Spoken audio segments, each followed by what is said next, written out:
anteriores, muchos libros, y sería que sea como un poco pensar contra a barbárie e a história cristã. Então, o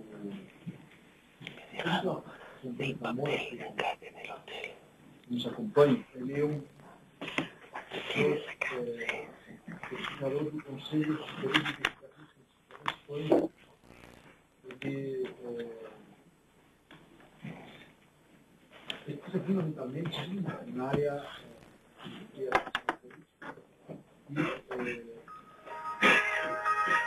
ele tem um marco teórico dele é a filosofia crítica. Esses 2 dias, não? O tema desta noite, na verdade, como os temas que foram também a partir da ética da resistência, que é a vida de escravo. E eles estão parte desta obra, pensando contra a barbárie, que foi assim traduzida para português, e mas ele também recolhe um pouco o que foi o tema afetado no final. Não se atende, você entrar com esse tipo de poder, disponibilizar aí livros, a Índia, que estou vendo, né? A professora Cecília Pires, que vai conferenciar, vou conferenciar para debater. Ela é professora do PPG de Filosofia, também da linha de Filosofia Social e Política. Então, o professor José Antônio falava espanhol, mas pela experiência parece que é um espanhol que dá para entender. Então deixo a palavra. Buenas noches. Quisiera empezar pues agradeciendo la invitación a estar en la Universidad Unisinos y a participar en este seminario, también la conferencia de esta noche. Me he dejado el texto en el hotel y voy a intentar recuperar aquí con el ordenador un poco el guión. Vamos a ver cómo va.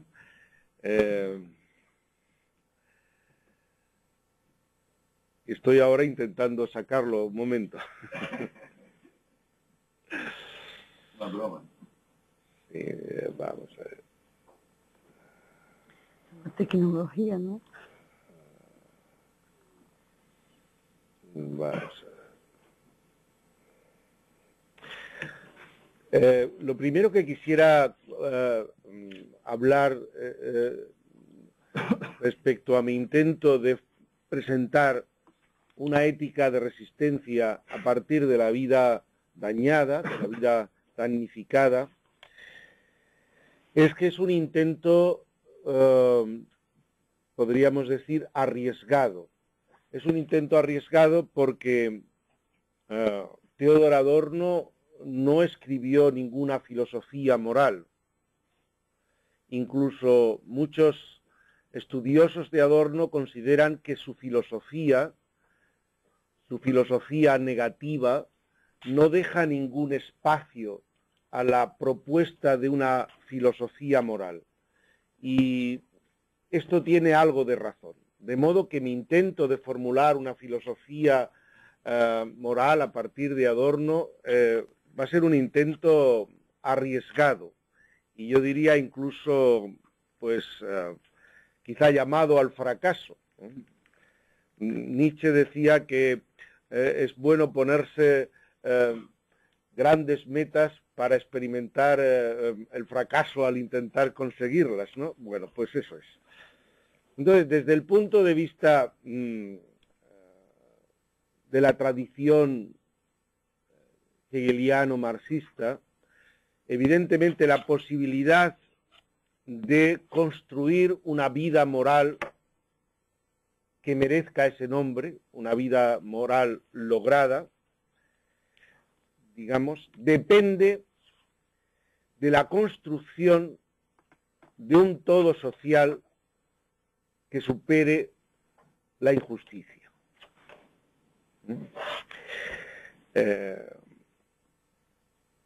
La moral no es solo una cuestión de convicciones o de intenciones subjetivas. La moral se realiza o se frustra dependiendo de las condiciones sociales de su realización.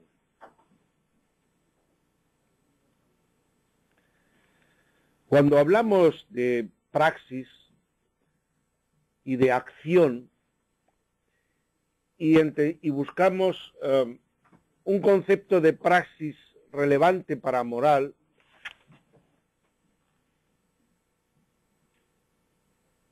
frecuentemente olvidamos que nuestra praxis está mediada por las estructuras sociales, que nuestra praxis, la praxis de reproducción social y material de la vida, no siempre está, digamos, posibilitada por una libertad que las estructuras sociales de dominación frustran e impiden. Atribuirla a libertad, claro, me puede decir, siempre el ser humano tiene una capacidad de maniobra, tiene una capacidad de elección.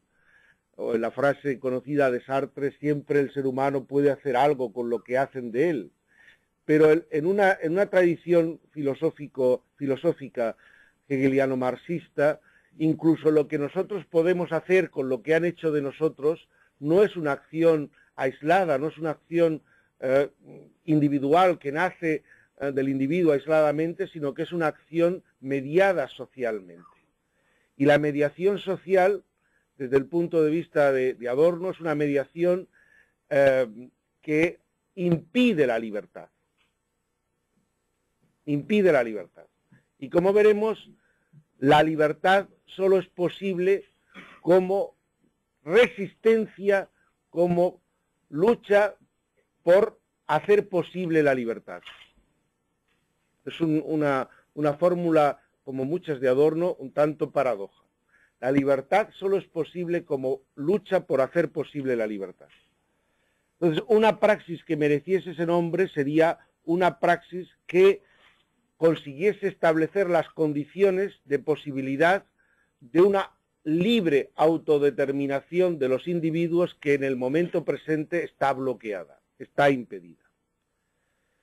En ese sentido, Adorno dice que, y esto tiene explicación en el contexto de controversia con los movimientos del 68, en su debate con los estudiantes, que él dice, apelar a la praxis de modo abstracto no beneficia a la praxis verdadera que hiciese posible una libertad y una autodeterminación auténticas.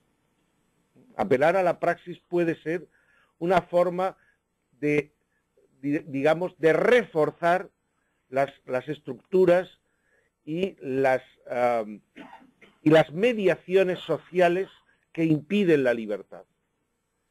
Una praxis verdadera, por lo tanto, no necesita más acción, sino una praxis verdadera necesita, si quieren, un plus de reflexividad, un plus de reflexión.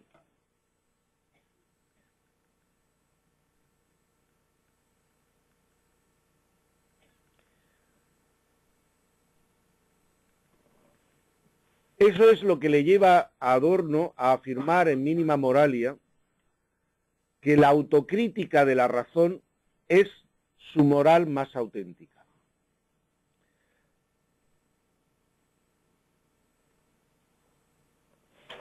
La moral anida en la autorreflexión de la razón, en la autorreflexión crítica sobre la moral.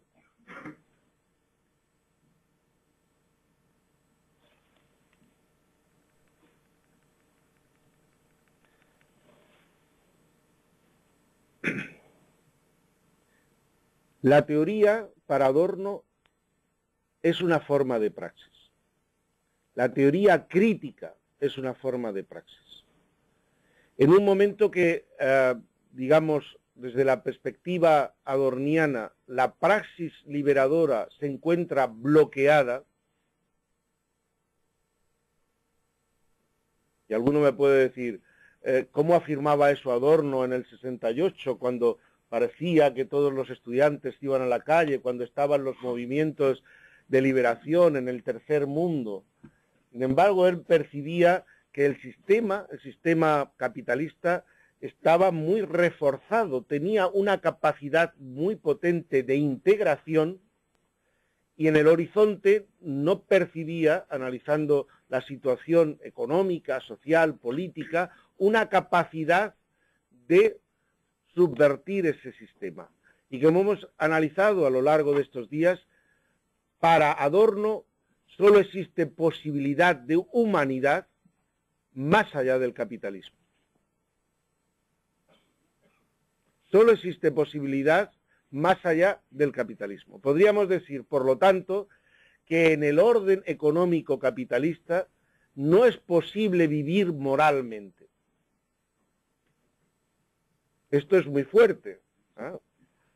De entrada. Luego esto yo lo voy a relativizar. Pero, de entrada, voy a leer una frase que es muy sintomática de la lección sobre filosofía moral. En el mundo administrado en el que nos encontramos, no hay en realidad ética.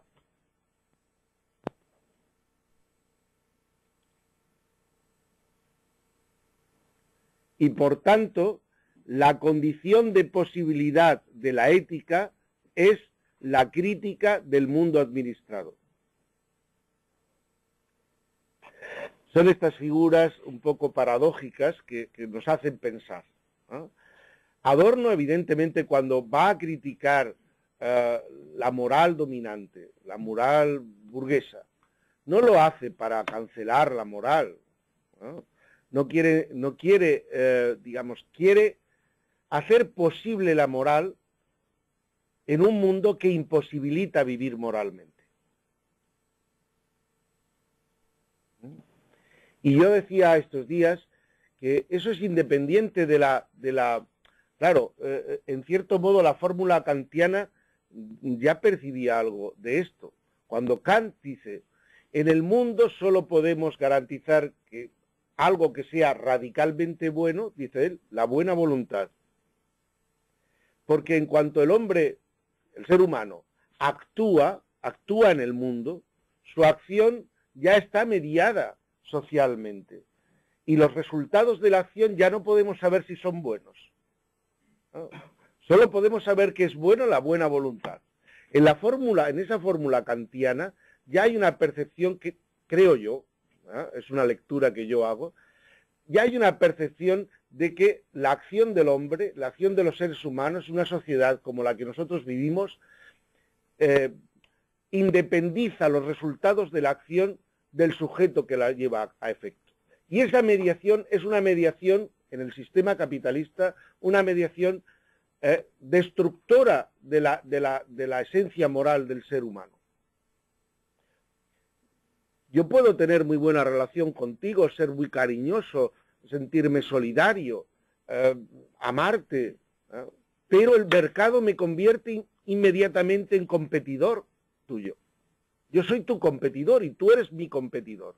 Y tenemos que luchar para reproducir nuestra vida mediatizando nuestra existencia por estructuras que nos convierten en competidores.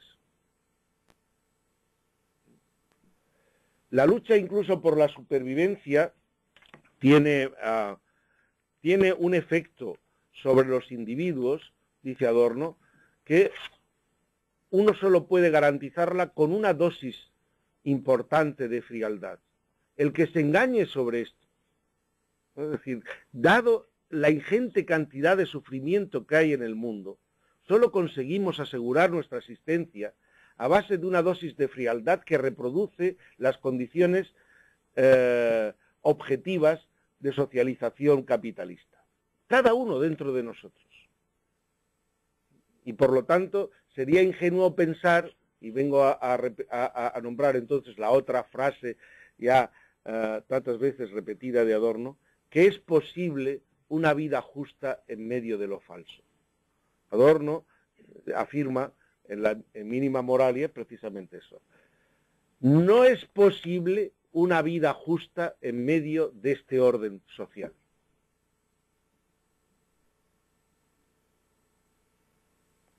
Y podrían pensar ustedes, entonces cada uno va a lo suyo, a la lucha salvaje, a buscar lo suyo. Esta afirmación no es una afirmación que cancela la moral, sino que pretende posibilitar una moral reflexiva sobre sus propias condiciones de realización.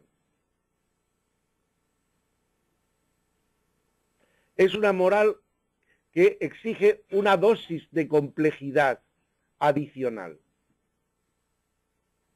Uno puede pensar, yo cargo sobre mi mochila un conjunto de principios, luego esos principios se desarrollan en normas de comportamiento y esas normas de comportamiento luego en determinadas circunstancias tienen determinadas aplicaciones. Y con esta mochila moral yo me voy al mundo para ser un buen sujeto moral. Pues esto para Adorno es una ingenuidad. Una ingenuidad.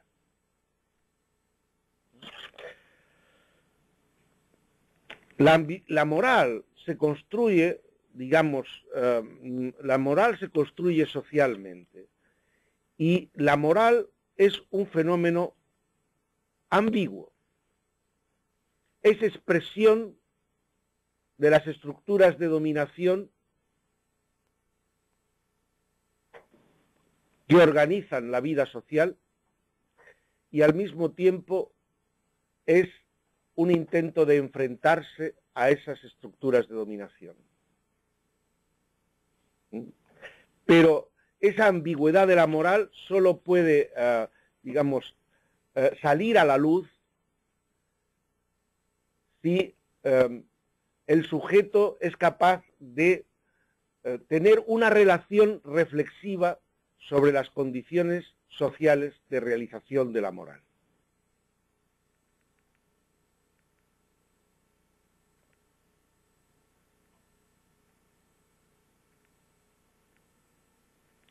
Adorno se sirve, evidentemente, de los grandes maestros de la sospecha, de Freud, de Marx, de Nietzsche, para sacar a la luz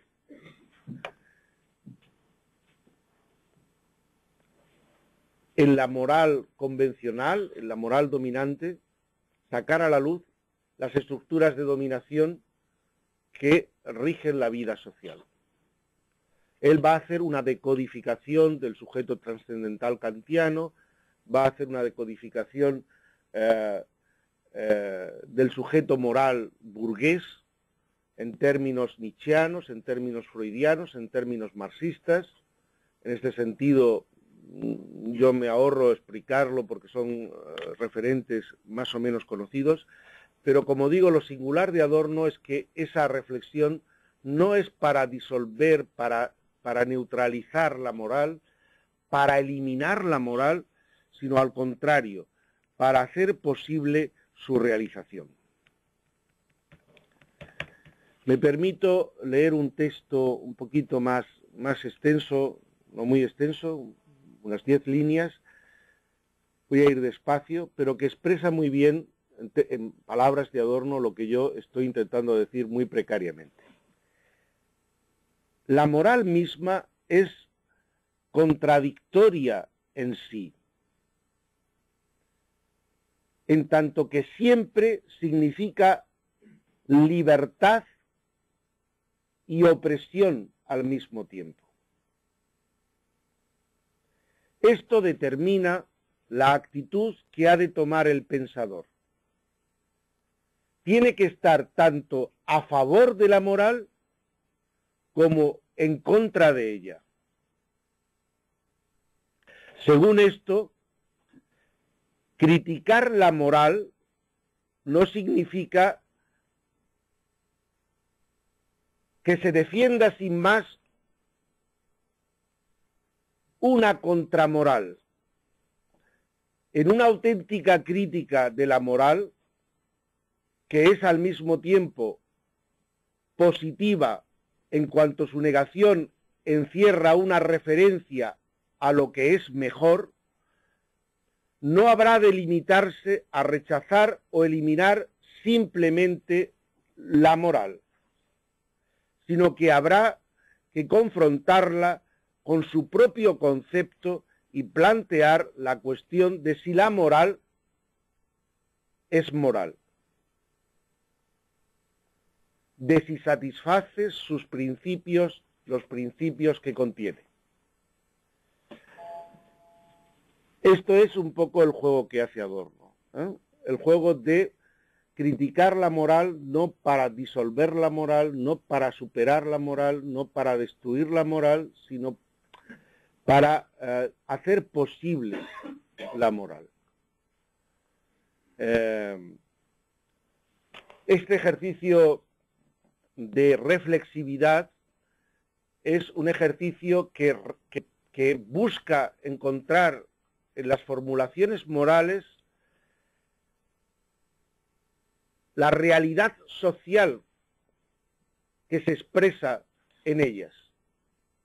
Una realidad social necesitada de crítica, necesitada de transformación,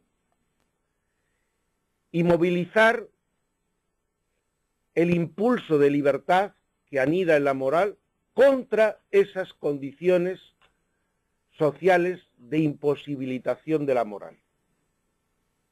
Es un juego reflexivo, crítico, y como vemos, en esta forma de enfrentarse a una crítica de la moral es una forma de salvar la moral, de salvar la moral.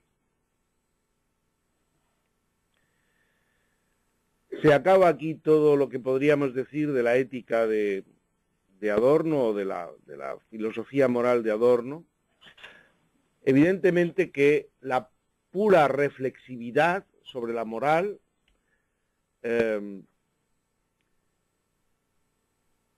puede, digamos, entrar en un círculo infinito de reflexividad, de la reflexividad, de la reflexividad, y ese círculo se rompe para Adorno con la intervención de algo que él llama la dialéctica negativa lo añadido, das Hinzutretende, aquello que la reflexión no puede sacar de sí mismo, aquello que tiene otro origen. Y eso que tiene otro origen, Adorno lo llama el impulso somático. Muchos han querido ver aquí un fundamento para una moral de la compasión, para una ética de la compasión, y han asimilado a Adorno a una tradición, que es una tradición muy importante también dentro del pensamiento judío. Pensemos en Hermann Cohen, por ejemplo, de éticas de la compasión, ¿no? Schopenhauer, es decir, bueno, ahí hay toda una serie de referentes importantísimos, me olvido de alguien también, ¿no? Claro, entonces, bueno, ahí hay una posibilidad. Sin embargo, Adorno es muy precavido frente a las éticas de la compasión, porque las éticas de la compasión tienen el peligro de situarse en el ámbito de lo individual, y la compasión es un sentimiento individual difícilmente universalizable. La universalización puede pecar de una proyección romántica. Yo puedo ser compasivo con una persona concreta, puedo sentir sentimientos de compasión, de afecto, de amistad. La amistad no puede universalizarse, porque la amistad es algo que no se puede universalizar. Y luego, por otro lado, la producción, es decir, evidentemente que en la compasión hay un movimiento de solidaridad con el humillado, con el digamos, con el abatido, con el sufriente, con el oprimido. Pero claro, esa opresión, esa humillación tiene un origen sistémico. Es producida por el sistema y no la respuesta de la compasión individual no puede hacerse cargo de la transformación estructural del sistema que produce la humillación, ¿no? Eso no quiere decir que no seamos compasivos. Lo que es difícil es sustentar y fundar una filosofía moral exclusivamente en la compasión. Sin embargo, Adorno percibe que el sistema social se reproduce, como hemos visto estos días, se reproduce gracias a la socialización de una frialdad, que él llama la frialdad burguesa, que es la que ha hecho posible la catástrofe de Auschwitz, que ha hecho posible, no la catástrofe, pero sí la indiferencia de los seres humanos que veían cómo sus vecinos eran transportados, eran apresados, llevados a campos de concentración y no movilizaban su compromiso por evitar esa aniquilación, ese genocidio. Bueno, la frialdad que permite competir en el mercado, que permite garantizar la propia supervivencia en una lucha de todos contra todos. Bueno, entonces esa frialdad es un elemento constitutivo de la reproducción del sistema. Y por lo tanto, frente a esa frialdad, que es sistémica, es muy importante recuperar la compasión no como sentimiento individual, ¿no?, sino como impulso del que necesita la reflexividad moral para enfrentarse al sistema de dominación social. Él habla de ese impulso en la dialéctica negativa, habla del impulso, el miedo físico desnudo, el sentimiento de solidaridad con los cuerpos atormentados.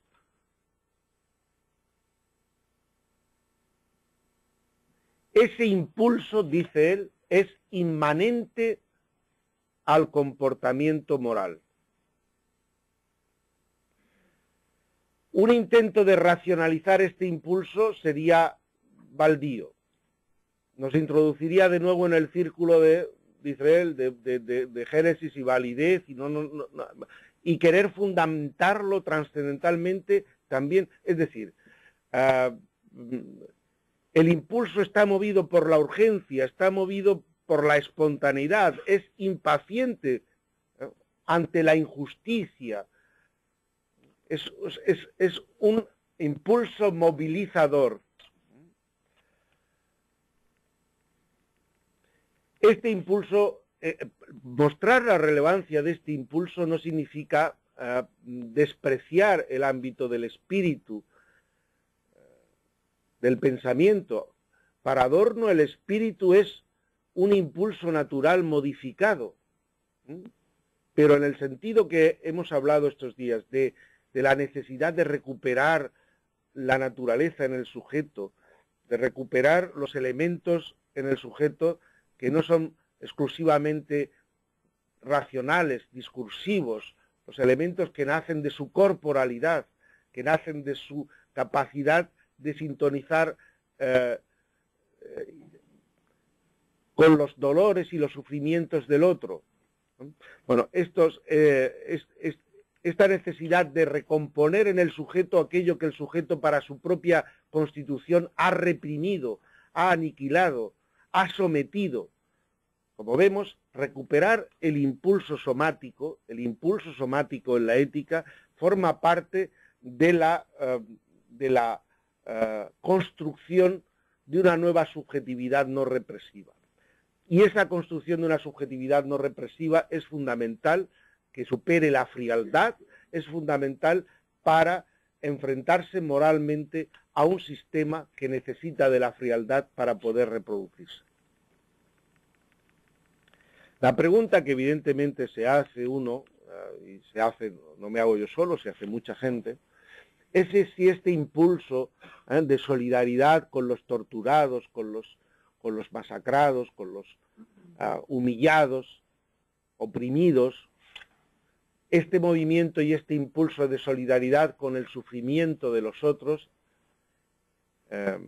es realmente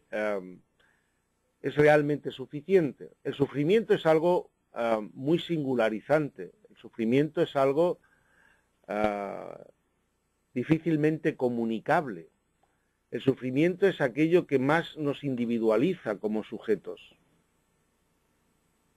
No es conceptualizable el sufrimiento, el propio Adorno lo dice, el sufrimiento es aquello que se resiste denodadamente a ser trasladado al concepto. Es algo intransferible.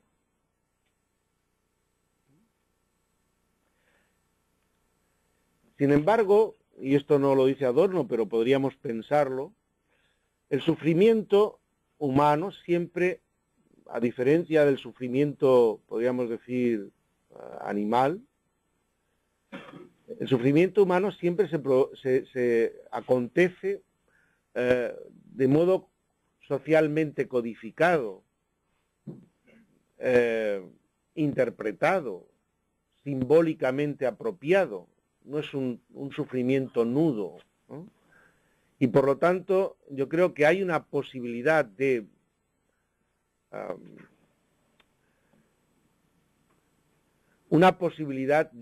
llamaríamos, analogía del sufrimiento.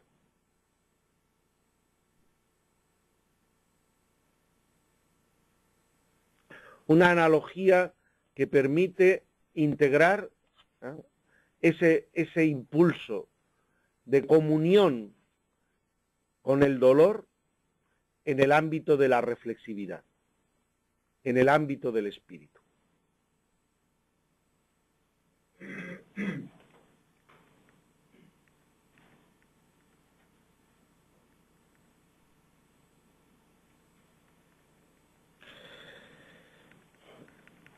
Entonces, la posibilidad de una acción moral, en Adorno, no sé si lo he expresado de modo adecuado, pero la posibilidad de una acción moral en un mundo administrado se sitúa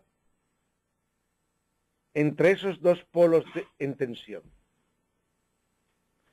Entre una reflexividad crítica sobre las condiciones sociales que impiden la realización moral de los individuos, reflexión crítica sobre las condiciones sociales que impiden la realización moral de los individuos, y el impulso somático, de base somática, de solidaridad con los sufrientes, con los oprimidos, con los torturados. En ese polo de tensión, de una urgencia para acabar con la injusticia, una urgencia movilizada por un impulso de origen somático y una reflexión sobre aquellas condiciones que nos impiden todavía acabar con ella. Y en ese ámbito es en el cual es un escenario, diría yo, en el que se sitúa la posibilidad de una ética de resistencia.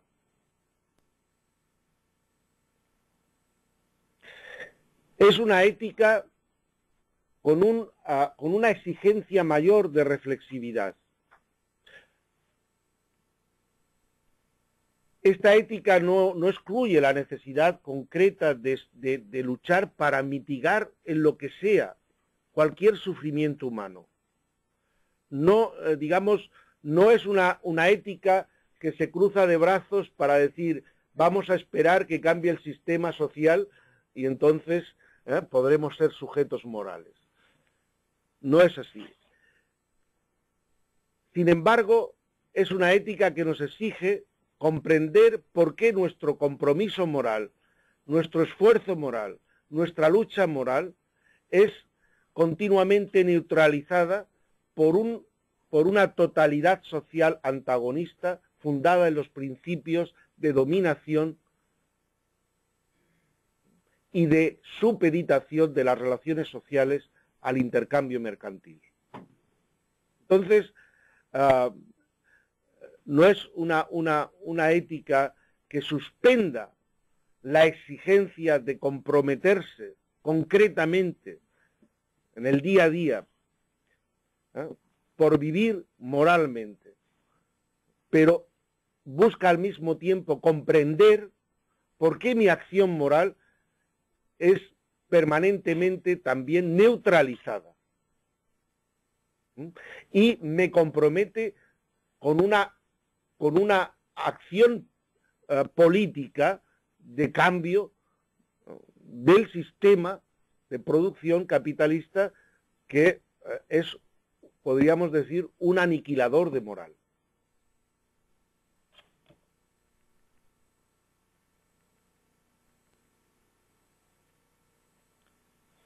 Toda vida lograda, desde un punto de vista moral, depende de la constitución de una sociedad justa, en que la libertad sea posible. Por lo tanto, no hay descanso en un sujeto moral que esté pertrechado de valores, de principios, de normas. Y tampoco hay descanso en un sujeto moral que haya conseguido con mucho esfuerzo, sea habermasianamente, sea apelianamente, sea como sea, fundamentar esas normas, ¿no? Vaya muy tranquilo, con una fundamentación sólida de la moral y se vaya al mundo, como pensando que va a ir a cambiar el mundo porque lo que él, los principios morales están muy bien fundamentados, ¿no? Tan trascendentalmente o cuasi trascendentalmente fundamentados, ¿no? Esto para Adorno sería una absoluta ingenuidad. Y es entrar luego, después de la fundamentación, como les ha ocurrido a todas las éticas trascendentales o cuasi trascendentales, luego en el problema de la aplicación, ¿no? Yo me acuerdo, estando en Alemania, una mesa redonda con Apple, ¿no? Una mesa con Apple. Y entonces se planteó un problema concreto. Acababa de caer el muro y una persona del público le dijo: usted que es profesor de ética, dígame por favor qué es más éticamente más correcto. Acababa de entregar la República Federal Alemana a la todavía existente República Democrática Alemana, pero ya sin muro. Acababa de entregar un crédito millonario y en ese momento acababa de producirse una hambruna tremenda en Etiopía o no sé, en un país africano. Y el interviniente le decía: bueno, ¿qué es más moral? ¿Destinar a nuestros compatriotas de la DDR o salvar vidas humanas en África? Y Apple decía: no, es que mi ética es una ética de fundamentación, ¿no? Yo les ofrezco las normas que hay que seguir para que ustedes discutan sobre el problema, pero yo no puedo decidir sobre el problema, ¿no? Entonces, claro, vas muy pertrechado, ¿no? de una fundamentación rigurosísima sobre la posibilidad contrafáctica de encontrar un día venidero, que no sabemos cuándo será, el consenso moral sobre qué es más ético, ¿sí? Dar el dinero a la DDR o a los niños que sufren el hambre en África. Probablemente cuando se llegue al consenso, evidentemente los niños habrán muerto, ¿no? Pero eso es una ingenuidad, porque es pensar que el problema del hambre no es un problema sistémico, no es decir, que no basta la moral, que para eso hace falta la teoría crítica de la sociedad, y que la propia teoría crítica de la sociedad y la acción política son ellas mismas, tienen una dimensión moral. Bien, yo sé que todo esto es bastante problemático y bueno. Esto, por lo tanto, ese escenario que yo he planteado, ¿no? no sé si lo he hecho bien, pero por un lado de una exigencia de reflexividad crítica sobre las condiciones sociales, de imposibilitación de la moral y el impulso. Eso tampoco creamos que nos da un descanso, pero dice Adorno, paradójicamente en ese escenario es posible un intento de moral o de ética de resistencia. Una moral que es consciente de su fragilidad, que es consciente de su precariedad. No es una moral autosatisfecha, no es una moral digamos, se cree con posibilidades desde la propia moral de cambiar el mundo, de transformar la realidad. Es una forma de mantener en medio de este universo de obnubilación que es el mundo administrado, mantener el fuego, la esperanza de la posibilidad de una humanidad realizada. Es mantener de modo resistente la utopía de una convivencia de lo diferente sin coacción, como decíamos esta mañana.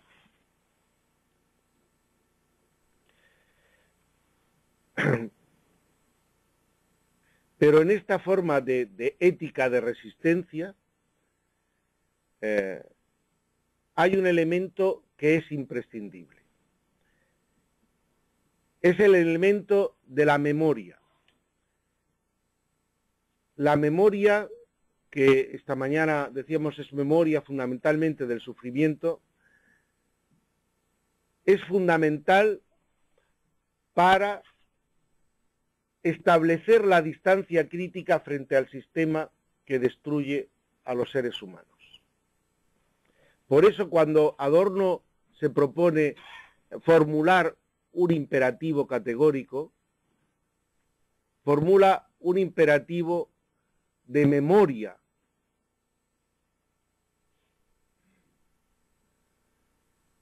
En la dialéctica negativa, dice Adorno, Hitler ha impuesto a los hombres un nuevo imperativo categórico, en el estado de su falta de libertad, el de disponer su pensamiento y su acción de modo que Auschwitz no se repita, que no vuelva a ocurrir nada semejante. Cualquiera que conozca el imperativo categórico kantiano y escuche el imperativo categórico adorniano, se da cuenta que Adorno está hablando aquí irónicamente, ¿no? Porque un imperativo, para ser imperativo, primero tiene que ser incondicional. Segundo, es un imperativo que no puede ser, que tiene que nacer necesariamente de la libertad del sujeto, que tiene que nacer de la capacidad autolegisladora del sujeto, de darse a sí mismo la ley moral. Entonces está diciendo Adorno, Hitler nos ha impuesto un imperativo. Nos ha impuesto un imperativo categórico nuevo en el estado de falta de libertad. Es decir, ¿qué hace Adorno? Mostrar que el supuesto sujeto autolegislador, el supuesto sujeto autónomo, libre, para autodeterminarse, es una abstracción. Es una abstracción. Que la realidad histórica en la cual nacen y son socializados los sujetos es una realidad histórica comprometida con la barbarie. Y que toda forma de humanidad es una forma de lucha contra la barbarie existente, la barbarie histórica y socialmente existente. Ese punto de partida, que podríamos decir absoluto, en una racionalidad autónoma, es una ilusión racional.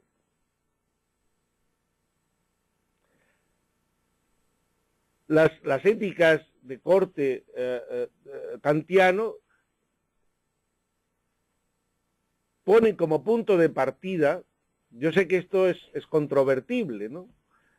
Algunos dicen, solamente se puede uno rebelar contra la humillación, la opresión, la explotación, si parte de un concepto previo de ser humano dotado de dignidad. Y yo digo que el concepto de dignidad ha surgido y se ha gestado históricamente desde la rebelión contra la explotación, contra la injusticia, contra la opresión. ¿De dónde sabe la razón?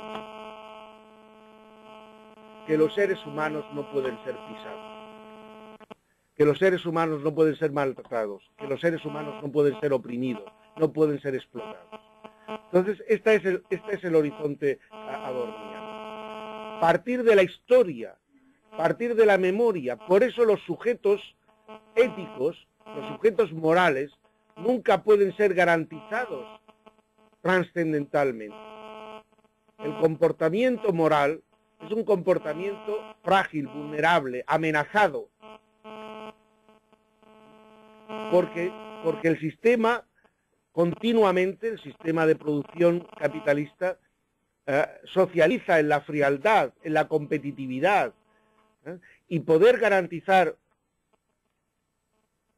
un sujeto solidario y comprometido con la justicia, eso no es una tarea meramente reflexiva, sino que es una tarea histórica, ¿no? Los sujetos morales reales se gestan en la historia, en la sociedad.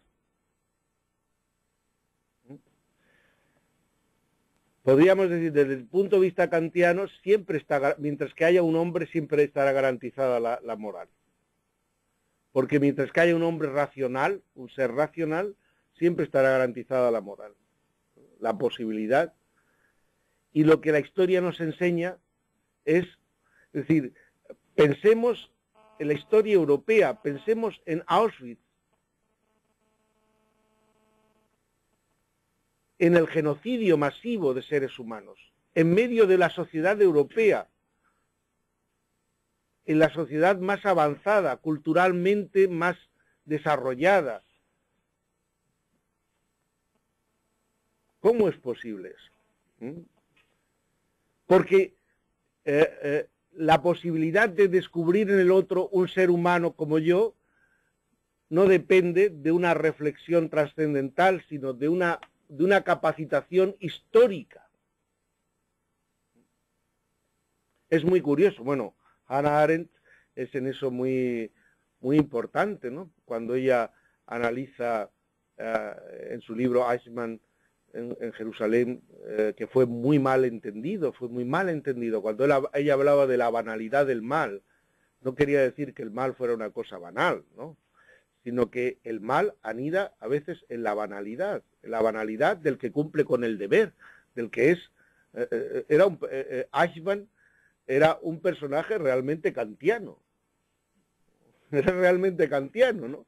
Era un kantiano puesto al servicio de la aniquilación. Y cuando es interrogado, él dice, no, yo cumplía con mi deber, ¿no? Cumplía con el deber.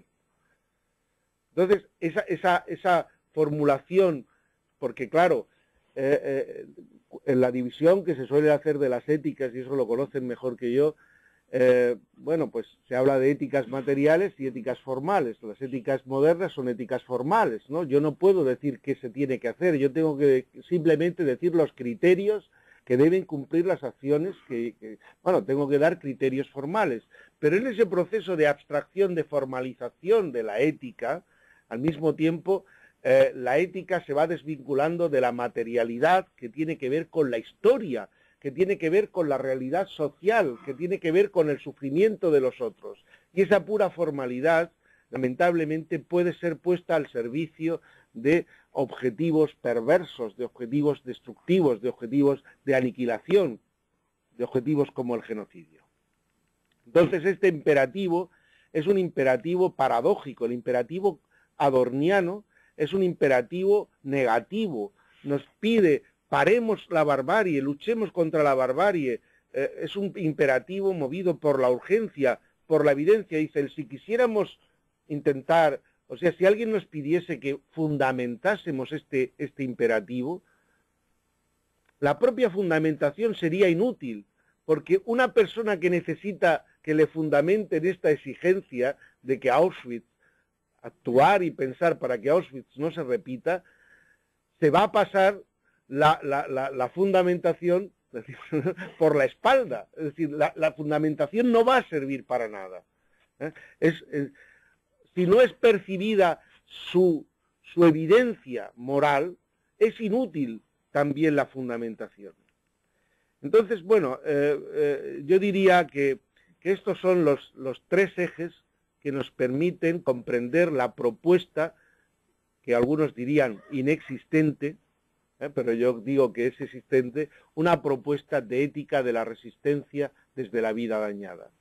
La reflexividad, la exigencia de reflexividad, de teoría crítica de la sociedad, de reflexión sobre las condiciones sociales de imposibilitación de la vida moral, un impulso somático volcado en la solidaridad con los sufrientes, con los, digamos, con los explotados, con los torturados, un movimiento de solidaridad que tiene origen en eso que forma parte de nuestra corporalidad, de sufrir con el que sufre, y una memoria histórica,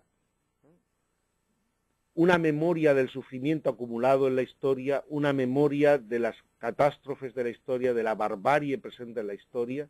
Esos tres elementos son los que constituirían una moral como resistencia frente a la humanidad.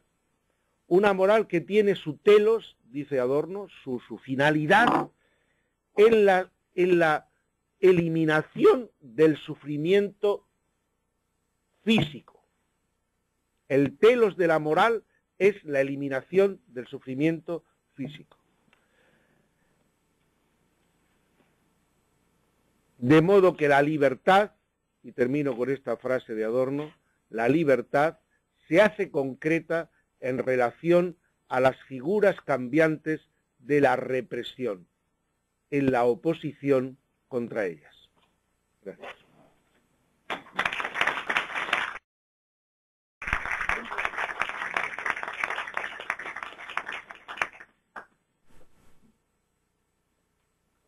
Professor Zamora, eu vou fazer algumas discussões, reflexões em torno de Adorno, às vezes até contra Adorno, ao revés de Adorno, por conta da forma com que ele trabalha o conceito de praxis e essa tensão entre teoria e praxis. E começo discutindo um pouco a coisa dos mitos na história grega, até porque Adorno também trabalha os mitos nos discursos, e fico um pouco atenta ao texto para que depois possamos discutir.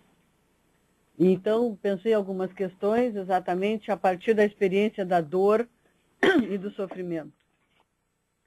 E o meu ponto de partida, em torno das questões fundamentalmente da mínima moralia, é que há uma constatação da dor, do sofrimento, da perda, e nessa tradição hegeliano-marxista, uma discussão e uma tentativa de construção de uma teoria crítica da sociedade. O professor Zamora, acho que trabalhou muito acentuadamente essa questão, mas me parece, e essa é uma questão que gostaria de ouvir melhor do senhor, que, na realidade, a partir da teoria crítica, os frankfurtianos, de uma maneira geral, talvez menos Benjamin, porque a vida me tirou antes, não efetivaram propriamente a questão de uma praxis a fim de transformar e resolver o problema da barbárie.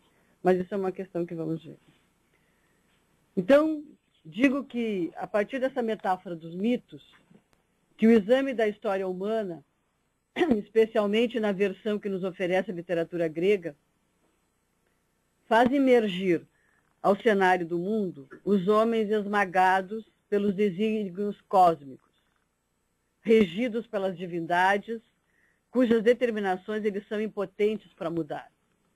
Os deuses destinam os homens para tais coisas e eles não podem contestar.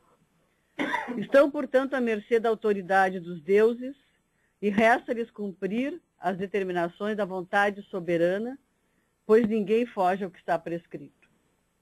Ulisses, Prometeu, Édipo, Sísifo, Antígona são alguns dos personagens cujas tragédias pessoais são movidas pela vontade dos deuses.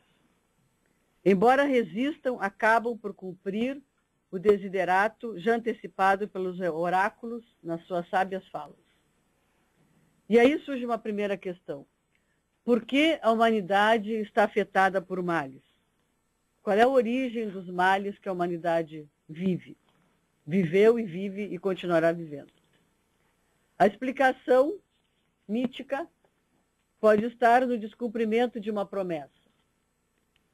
Epimeteu recebe o presente de Pandora e, esquecendo-se do que prometera ao irmão Prometeu, abre a caixa.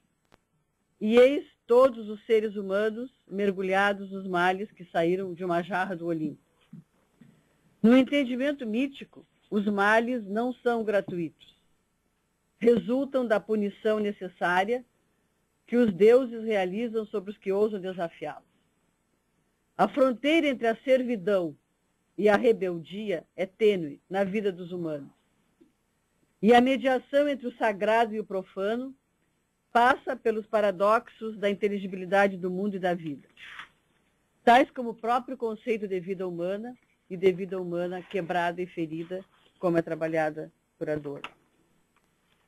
A simbologia dos mitos gregos, expressão de um entendimento do mundo, esboça projetos de vida alimentados pelo desejo da autonomia do indivíduo. Esse desejo confronta-se com a figura da autoridade. Essa autoridade cuja afirmação é menos de governabilidade e mais de punição. Isso evidencia a tensão existente entre a autoridade, que exerce essa ação, e o sujeito que se pensa livre e que se torna insubordinado porque se pensa livre, diante da exacerbação da autoridade. É evidente que a narrativa simbólica é prenhe de significações além das metáforas. Busca explicar a radiografia de um modelo a partir dessa tensão entre a autoridade e a lei. O que se constitui um problema para a humanidade e que é revelador da sua decadência, o Adorno fala muito na decadência da humanidade, na postura da vida ferida, uma humanidade que o progresso tornou mais decadente ainda, é a deposição de uma racionalidade assentada em virtudes, substituída por uma racionalidade baseada em vícios. E aí surge de uma forma muito forte a ideia do sofrimento. A ideia de que os homens vitimaram os homens, construindo instrumentos de suplício. Encontra vários registros na história, cujos requintes atestam a fragilidade da espécie que se tornou Homo sapiens. Chegamos ao Homo sapiens e construímos sacrifícios. Talvez se deva dizer que esse é o primeiro fracasso do esclarecimento. Ao inaugurar o poder, o homem inaugura a dimensão do limite na vida coletiva. Isso não quer necessariamente dizer que a experiência de dominação e de sofrimento, embora os registros históricos sejam ricos em relatos das vítimas de torturas, sejam indicadores de que a autoridade abandonou o bom senso pela totalidade violenta. Às vezes, não. E o artefato jurídico-político, que representa um pouco essa face do suplício, é o Estado como um dos principais atores do cenário trágico. Os reis, os generais, os ditadores, com seus instrumentos de punição, não são menos algozes do que Zeus, torturador de Prometeu. Porque Prometeu se recusava a se submeter à tirania e à crueldade. E certamente o que mais enfurece a razão totalitária e os seus epígonos é a resistência da vítima. Aqui eu penso que é um elemento interessante a ética da resistência, da vida ferida que o Adorno traz. E essa resistência da vítima, cujo sofrimento não a torna covarde diante da vontade de potência das autoridades. E aí uma outra questão, então nós somos racionais, qual é a constitutivo da nossa racionalidade? Hoje à tarde o professor Castor falava na Zoé e na Bios, essa tensão da vida humana. Como é que essa tensão produz, avança ou recua na racionalidade? Mesmo quando nós matamos, quando nós aniquilamos, quando nós destruímos, o outro que nos incomoda, que se torna um empecilho para os nossos projetos, nós somos racionais. Adorno, no livro A Mínima Moralia, que é Reflexões da Vida Danificada, ele é interessante que o Mínima Moralia é um contraponto ao Magna Moralia do Aristóteles, né? E ele continua esse trocadilho quando ele faz a menção ao conhecimento triste em relação ao alegre conhecimento do Nietzsche. Né? Sim, sim. E pode-se entender isso como uma obra de exílio, em que ele constata e registra as agruras da vida lesada, da vida ferida, da vida marcada pela dor. E é um texto que ele escreve para Horkheimer aos 50 anos de Horkheimer, de homenagem. E o epigrama da abertura do livro é isso: a vida não vive. É o epigrama que Adorno coloca.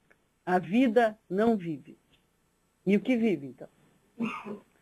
Adorno ilustra isto em uma série de curtas reflexões e aforismos contínuos, relatando uma espécie de crônica de um cotidiano aflito por uma sociedade industrial que aniquilou a humanidade. Mas essa sociedade industrial a própria humanidade criou. Ela não entra no mundo como Deus ex machina. É fruto da razão. Né? E seu relato detém-se em demonstrar uma dificuldade de vivermos uma boa vida, porque a sociedade se tornou desumana e desqualificou a vida. Aqui um ponto que eu gostaria de ouvir melhor na discussão e no debate, professor. Há uma espécie de uma amargura, de uma nostalgia em Adorno, no espírito de Adorno, especialmente na Mínima Moralia, quando ele considera a natureza até subversiva dos brinquedos, né? Passa pela desolação da família, pelo problema do luto, pelo sem sentido de uma conversa, né? Ele mostra como as menores alterações do comportamento cotidiano podem ser comparadas com a maior parte dos eventos catastróficos do século XX, por exemplo. Seria possível considerarmos que a sua lente, ao olhar o mundo, ela se agiganta pelo sofrimento. Adorno é um homem que olha o mundo com óculos do sofrimento. E até ele tem um aforismo que é interessante quando ele diz: a lasca no seu olho é a maior lente de aumento. Ou seja, a experiência da dor traz para o sujeito uma capacidade de ver melhor o mundo quebrado, o mundo ferido. Mas será só isso? Que fazer a partir dessas questões? O mundo foi quebrado, foi ferido, teve Auschwitz, e agora? Talvez essa questão não se apresente para Adorno ou para os frankfurtianos, na medida em que eles abandonaram, e há relatos dele sobre isso, o que é chamado a utopia positiva, né? Pela negativa do processo de que a utopia fracassou. Na Dialética do Esclarecimento, no discurso 2, nós lemos uma frase que ele diz: os fatos pertencem à praxis. Interessante essa frase de Adorno. Os fatos pertencem à praxis. Aí nós poderíamos perguntar, então, como entender ou realizar a praxis a partir da vida ferida? A partir da negativa da impossibilidade da utopia. A nostalgia da dor está aí presente também. São alguns indicativos. O argumento de Adorno sobre fragmentos aponta o caminho de uma certa desumanidade, eu diria, que pode ser igualado ao seu raciocínio quando ele fala nas sobras da filosofia, acerca das sobras do espelho esmagado da filosofia. Né? Uma espécie, seria talvez uma pós-filosofia, como o Habermas pensou no pensamento pós-metafísico, como um todo falso. Né? A Mínima Moralia, é claro, tem a circunstancialidade do sujeito que escreve, como todo sujeito tem um texto, tem um contexto, e ele tem uma visão judaico-cristã e iluminista de um certo resgate de um outro lugar, né, que seria designado como um outro ponto de vista válido, mas também perturbado bastante pela dor. E ele parece que ele vai focando uma certa luz messiânica de crítica sobre uma paisagem de consumada negatividade. Ele tenta projetar negativamente uma imagem de utopia. Talvez, fazendo um certo brinquedo com a metáfora, é um novo choro sobre uma Jerusalém destruída. E o seu questionamento, ele ocorre face ao projeto grego da ciência. E é interessante, né? Aquela ciência que busca a vida boa, né? E na modernidade a ciência se tornou a ciência do controle, a ciência da formalização da vida, a ciência do mercado, a ciência da lógica do capital, e que vai aparecer uma vida desqualificada e cujo maior algoz é a ideia do progresso.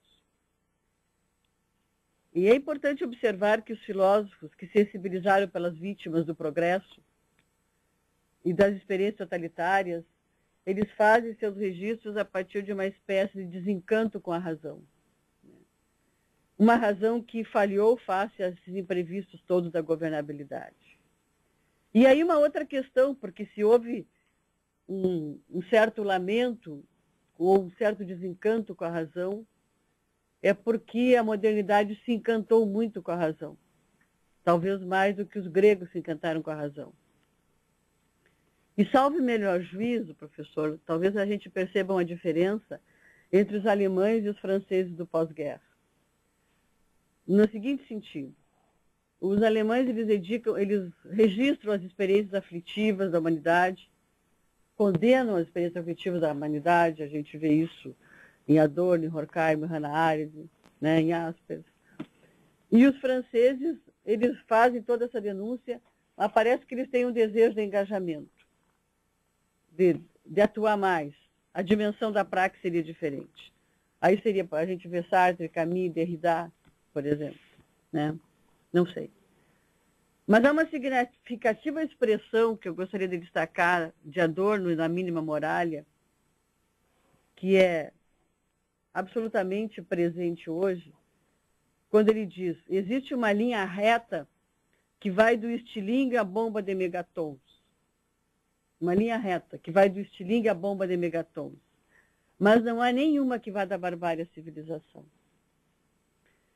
E essa afirmação, ela procura testar uma crítica forte e pertinente à racionalidade, evidenciando que a dominação pela ciência e pela tecnologia é processual, na dinâmica do progresso, orientada pela razão instrumental, enquanto que a dominação na experiência histórica da humanidade se apresenta como momentos cíclicos, podendo a humanidade, na própria análise de Benjamin, de voltar à barbárie, a cada momento do tempo. E aqui estaria um outro dado, para talvez a gente conversar melhor no debate, o próprio conceito de barbárie, né? Parece que a gente vai viver essa tensão entre um conceito de barbárie antigo e um conceito de barbárie moderno, né? Porque se a gente tem presente o conceito de barbárie antigo, no sentido do termo ao tempo do Império Romano, quando dominava tudo, os bárbaros eram os não civilizados, aqueles que não participavam das civitas, da vida civil, né? Agora, a barbárie indicada na Mínima Moralia, da qual a gente está discutindo, ela não é aquela da simples oposição à civilização, mas uma barbárie sofisticada pelo uso instrumental da razão, que desqualificou a vida ferindo no âmago a vida, né? Naquilo que contempla o conceito de emancipação e perde isso aí. E, colocadas essas questões, eu pensaria assim, como é que a vida civil se reorganiza diante de tudo isso, né? Se nós pensarmos na sociedade civil como outro do Estado, nós poderíamos entendê-lo numa outra dimensão. Porque os sujeitos da sociedade civil, eles não exercem as funções da governabilidade, ainda que exerçam funções políticas. E a cidadania, ela pauta-se por convicções, por avanços, por recuos, face a essas contingências. Nós temos exemplos desse portar-se da sociedade na história do processo civilizatório. Nós presenciamos um recuo da sociedade civil, quando o Estado se apresenta demasiado autoritário sobre seus grupos, com a intenção clara de solicitar apoio, quando utilitariamente ele precisa de legitimação e de reconhecimento de um coletivo maior. Mas também a gente pode registrar avanço da sociedade civil quando ela, da mesma forma, enfrenta as decisões prescritivas da governabilidade, exigindo respeito à condição humana. E aqui seria interessante, o senhor lembrar Hannah Arendt, cuja experiência de exílio se assemelha com a de Adorno, né? Ainda que eles não se aproximem nas formas práticas ou teóricas por razões das próprias vidas deles. Né? Sim, sim. Eu penso. Mas para a área da política, ela tem uma significação necessária para a vida humana, porque é o lugar onde o homem aparece, é o espaço público que efetiva a experiência da liberdade e da vida civil. Tudo aquilo que interdita o espaço da política pode comprometer o futuro da humanidade, na medida em que a política é o vir a ser no mundo. É a política que permite o nascimento do homem no mundo. É lógico que tudo aquilo que avilta o espaço desse aparecer do homem no mundo impede a preservação de uma herança. E nesse caso a violência seria uma derrota lógica do poder, né? Que é a mesma violência que ela vive, descreve no totalitarismo, nas origens do totalitarismo. Porque impede a organização da vida civil. E aí eu acho que o problema que aparece aí da denúncia do totalitarismo, do nazismo, da lei que se torna a vontade do do Führer, né? É um problema de indicação de uma dor, de uma vida quebrada, de uma vida ferida, né? E de uma vida que poderia ter sido diferente, né? Mas que é possível que isso possa ser pensado aí no corte do tempo de hoje, numa sociedade civil que postula, então, uma outra dimensão de justiça, né? E que no aparecer dessas organizações grupais e coletivas poderia ser articulada numa nova intersubjetividade. Eu imagino que nós não ficaremos imunes às concepções que nos emocionam, que dirigem nossas vontades, que apelam para os nossos raciocínios, porque esse é o nosso modo de gênero e de espécie. É a forma como aparecemos no tempo e no espaço. Mas temos que ficar atentos para podermos ser mais alegres e mais ousados, e menos tristes e menos nostálgicos, e menos chorosos. Ou seja, será preciso revisitar as situações vividas para aprendermos que o mercado por si só não se mantém se a subjetividade não o reconhece. Para a filosofia, talvez seja essencial mais dúvidas do que certezas, pois, do contrário, ergueríamos um monumento à infalibilidade das interpretações.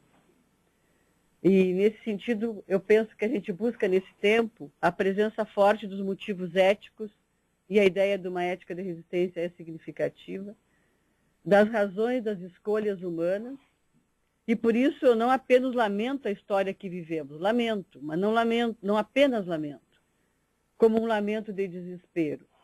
Eu entendo que a inserção do sujeito no mundo vivido é a forma da vida ativa, pois viver é correr riscos e aprender com a história é o que serviu de interdito para a humanidade. Se nós não quisermos mais holocaustos, talvez tenhamos que decidir a forma de impedir os holocaustos, pois os aniquilamentos continuam, todo dia. Todo dia há uma criança que morre de fome em qualquer lugar do globo. E não apenas um ato de vontade vai se sustar esses círculos de fogo. É preciso acreditar nas novas escrituras da história. E a humanidade vai ter que se repetir, talvez com menos desacertos. E aí eu lembro da frase da Hannah Arendt, que ela diz que é importante refletir sobre o que fizemos e estamos fazendo. Um pouco essas questões que eu alinhei para você. Obrigada.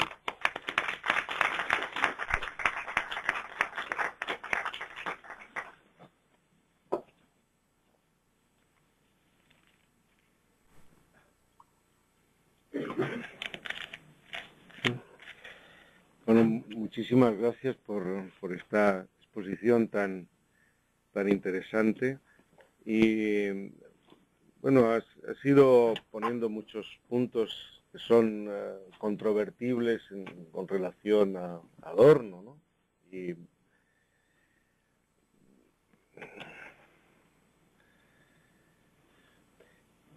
yo creo que por empezar por el final, ¿no? Empezar por el final.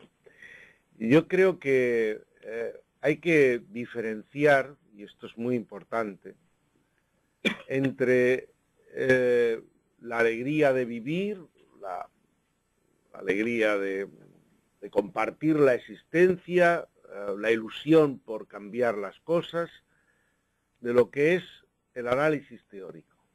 Porque yo creo que son dos planos diferentes.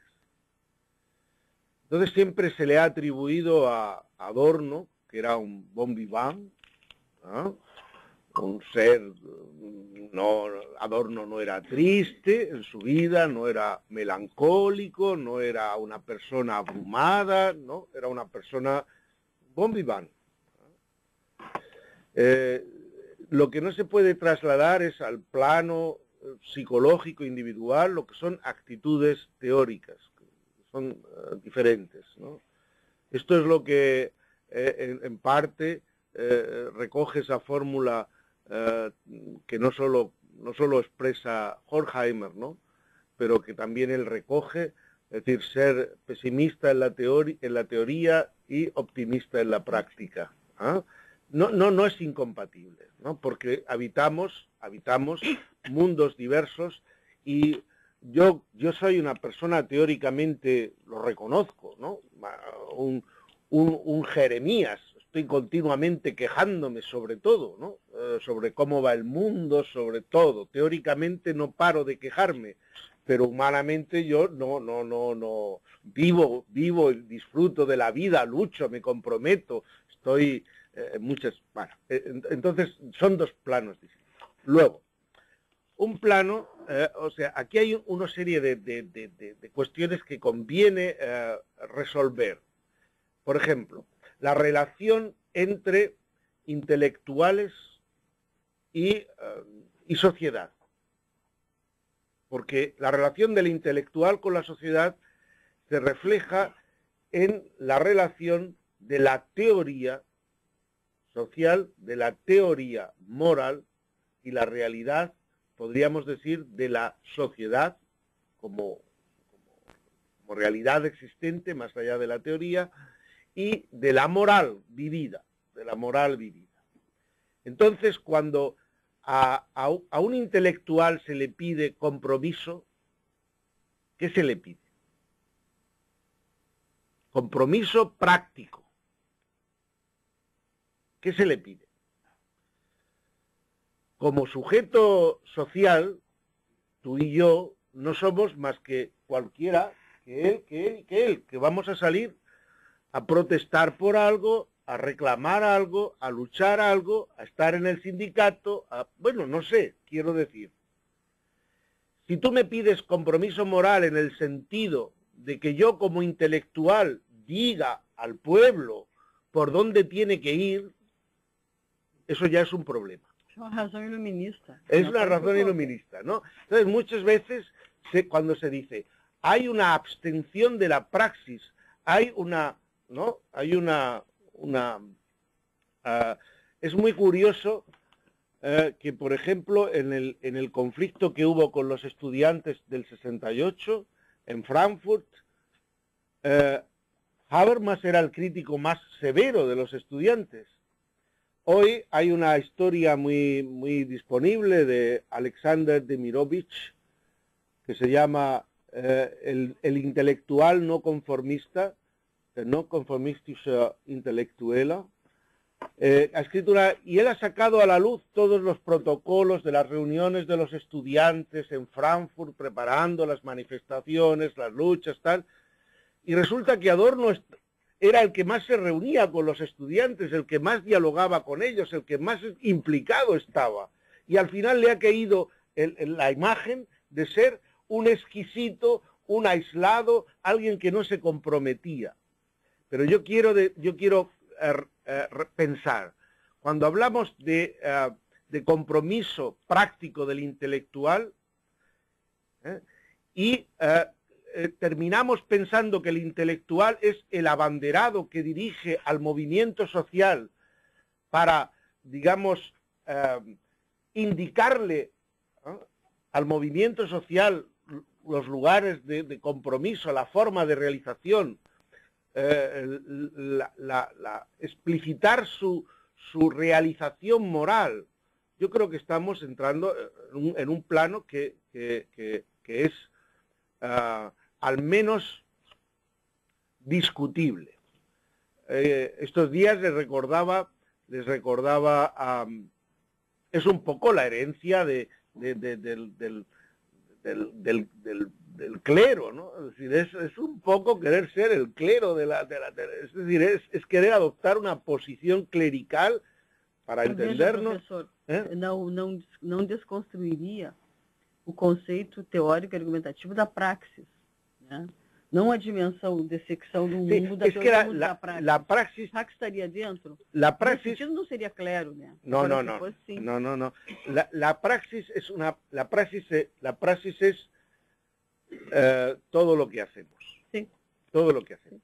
Y todo lo que hacemos, yo no estaba reflexionando un poco en voz alta sobre otros debates que han surgido en torno a la relación entre teoría y praxis en Adorno, ¿no? Sí. Entonces, mucha gente que le reclama un compromiso práctico, por supuesto no está. No está aquí, perdón. Vale. Entonces, yo, ¿qué quería decir? Hay una obra muy importante del mayo del 68, que es la obra de Guy Debord, que se llama Sociedad del Espectáculo.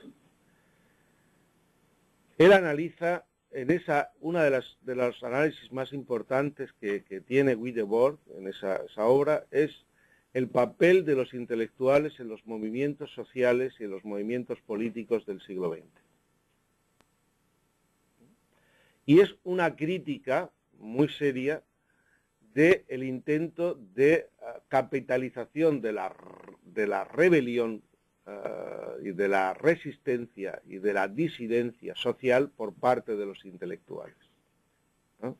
Yo creo que esto es un momento importante. Luego, con respecto y entonces esto me interesaba resaltarlo porque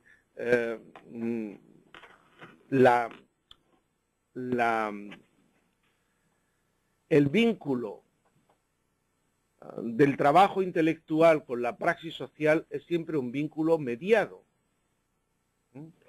La praxis social no nace de la indicación teórica. Es un ensueño filosófico pensar que la reflexión moral produce moralidad. Es un ensueño filosófico pensar que la teoría política produce política. Es un ensueño filosófico, es mi manera de pensar, ¿no? Es decir, la misma producción intelectual, la misma reflexión intelectual sobre las condiciones morales de la existencia.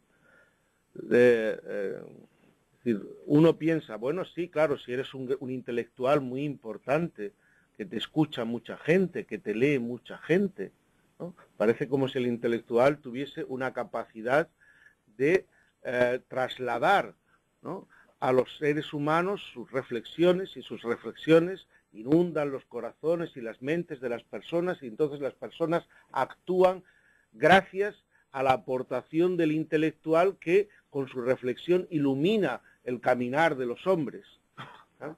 Bueno, a mí me parece que esto es una ilusión filosófica, es una ilusión y cada vez más.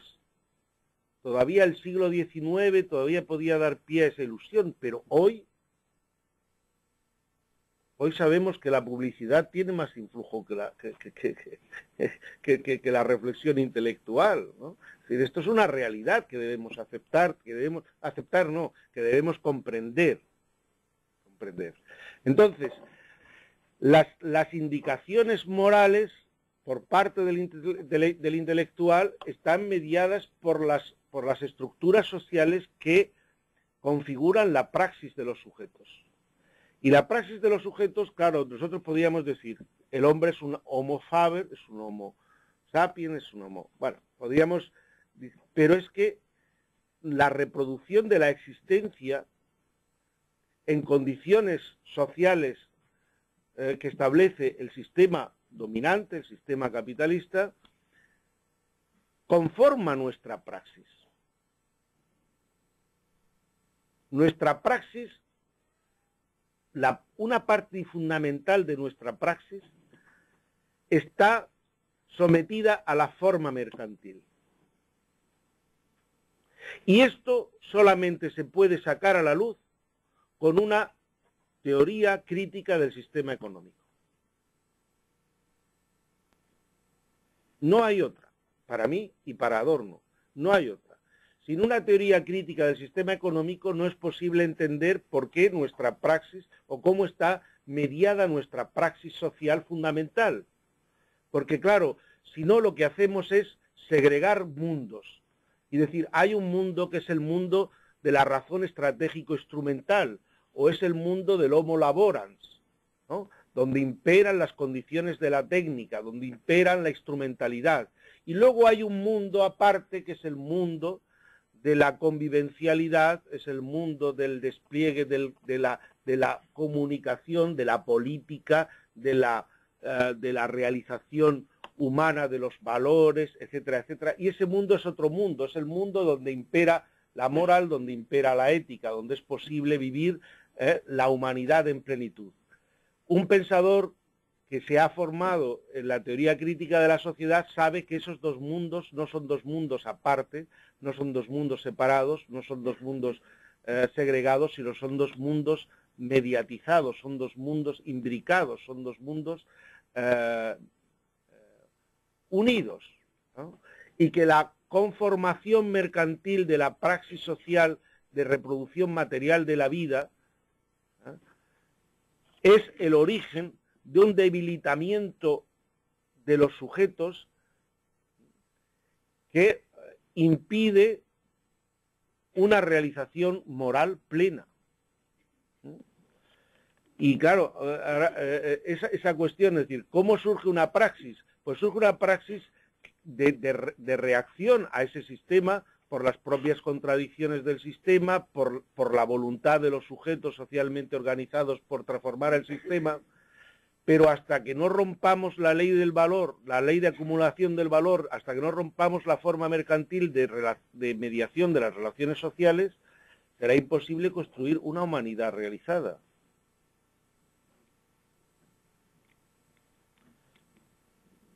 Ya supongo que ya tiene un montón de cosas que decir. Agora cabe un tempo ainda.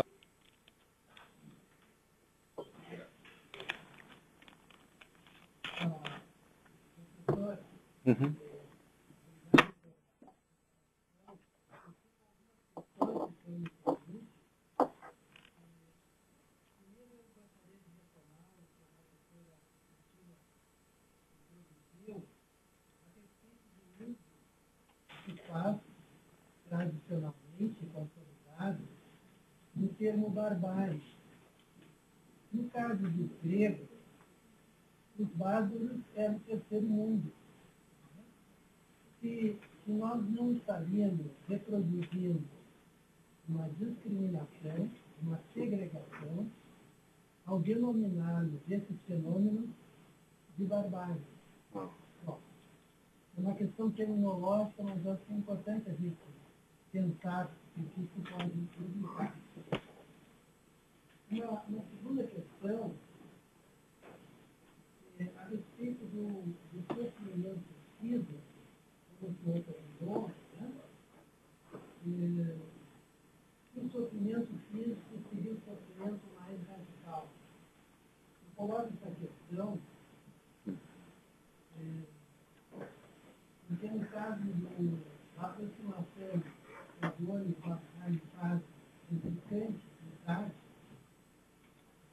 da época da experiência, há o fato de que Sartre, afinal, o sofrimento extremo, a crueldade extrema, o mal extremo que nós podemos fazer no corpo, é realizar a segunda morte, e não a primeira, que é a ordem da humilhação, da morte do sujeito, não da morte só física.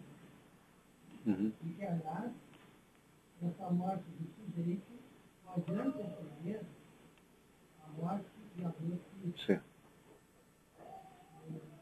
Isso permite uma terceira questão,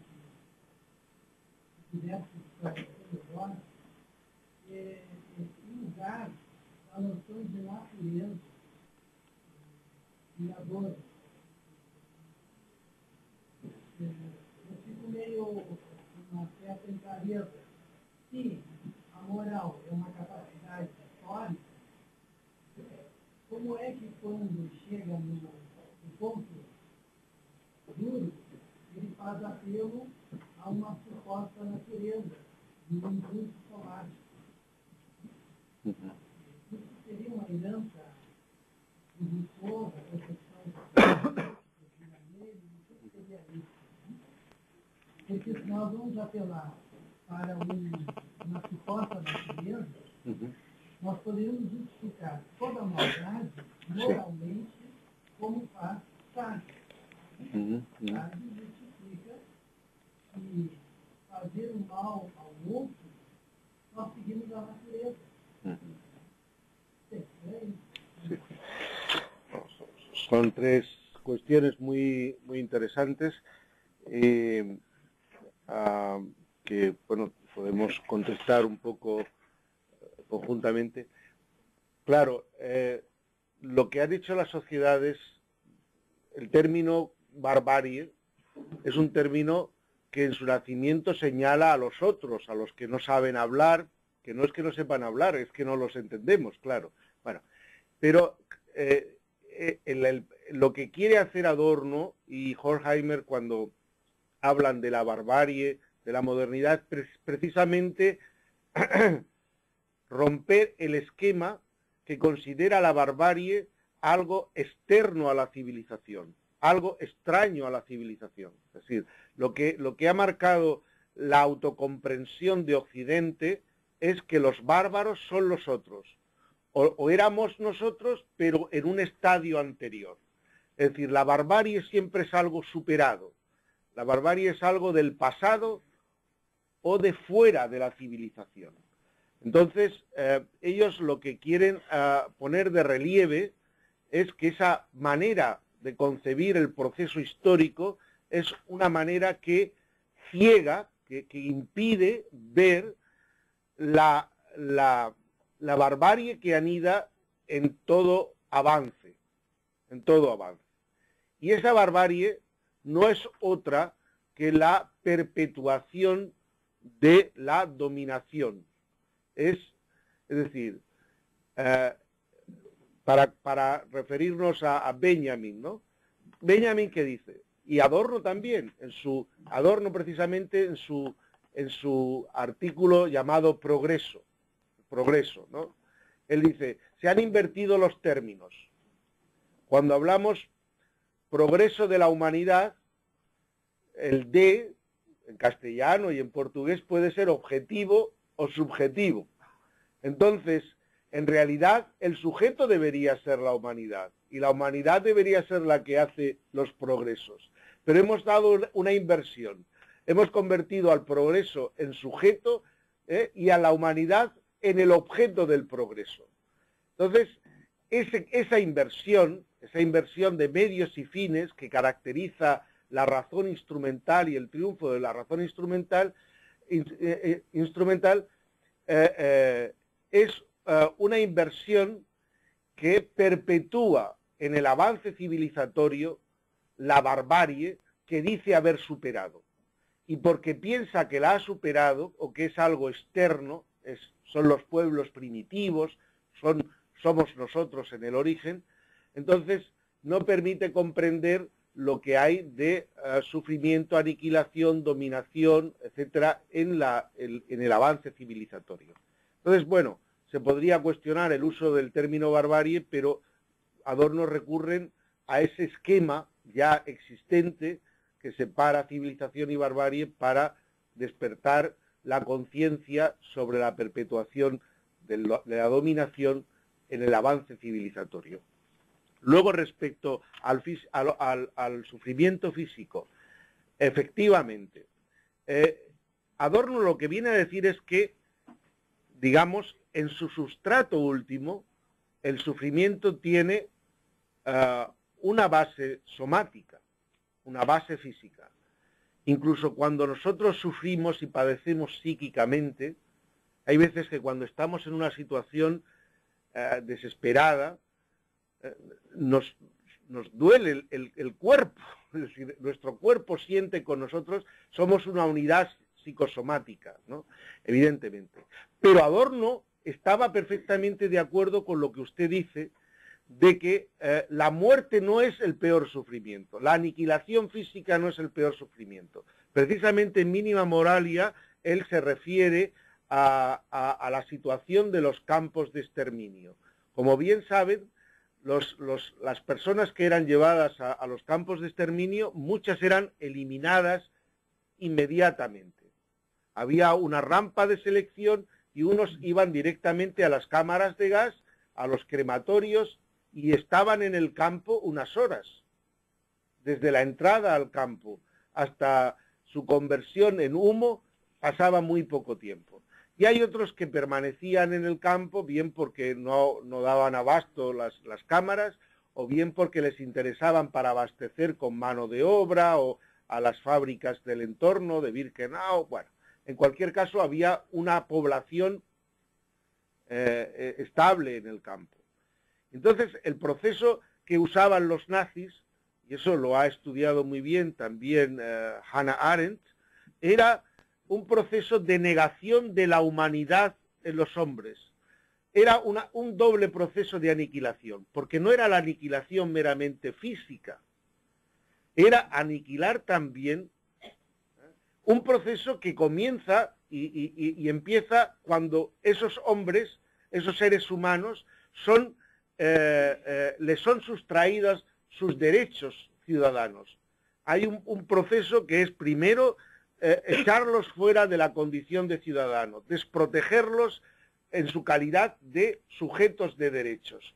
Entonces, transportarlos como si fuera ganado, empezar a degradarlos, llevarlos a los campos de concentración. Y hay una figura, que es una figura emblemática que ha estudiado, ha rescatado, de la que habla Primo Levi, todos los testigos, ¿no? Pero de la que ha rescatado Giorgio Agamben, que es el musulmán. Musulmán era una palabra que se usaba en los campos para referirse a aquellos seres que ya vivían en los campos, pero que ya no tenían ni voluntad, ni inteligencia, eran como si fueran marionetas vivientes, ¿no? Cadáveres vivientes, cadáveres vivientes. Esta es la expresión que usa Adorno. Dice Adorno, en los campos de concentración se ha roto la línea habitual que separa la vida y la muerte. Porque en los campos de concentración nos encontramos con seres vivientes que son ya cadáveres. La muerte se hace presente en medio de la vida. En esa aniquilación de la subjetividad, de la condición, de la dignidad, de los... Bueno, ahí se produce un sufrimiento que es de otro orden. Entonces, cuando yo hablaba de aniquilación de sufrimiento físico, es como telos, como finalidad última, pero no es en el sentido de que el sufrimiento, la aniquilación física sea el peor mal, ¿no?, que pueda sufrir un individuo. Y luego respecto a la naturaleza, claro, la naturaleza en la concepción habermasiana no es, podríamos decir, una realidad independiente de su mediación por el sujeto y por la sociedad que la transforma y se la apropia. Lo que pasa es que a diferencia de lo que pudiéramos llamar la dialéctica negativa, la dialéctica hegeliana entiende el proceso de construcción del espíritu también como un proceso de mediación entre espíritu y naturaleza, en que la naturaleza llega a autoconciencia, se sublima en el espíritu y el espíritu subsume, acoge, eleva a sí mismo, autoconciencia a la naturaleza. Esta mediación de racionalidad y naturaleza que se da en cada individuo, pero que se da en la totalidad de la realidad, para Hegel es una mediación positiva. La propia naturaleza es el ámbito de enajenación, de expresión, de realización del espíritu, y el espíritu es naturaleza recuperada, naturaleza sublimada, naturaleza elevada a conciencia. Para Adorno, esa mediación es una mediación marcada por el signo de la dominación.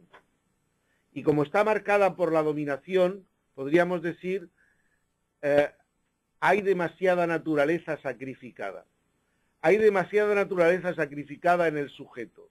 Hay demasiada naturaleza sacrificada en el entorno que el hombre habita. El hombre se ha relacionado con la naturaleza como si fuera un sustrato de dominación, y esa relación con la naturaleza conduce a una autodestrucción del sujeto y a una destrucción del entorno en el que vive. Entonces es necesario recuperar la naturaleza en el sujeto. Cuando hablamos de impulso, no hablamos de impulso nudo, ese impulso que fuera un impulso ayuno de toda racionalidad, no es el impulso del que habla Adorno.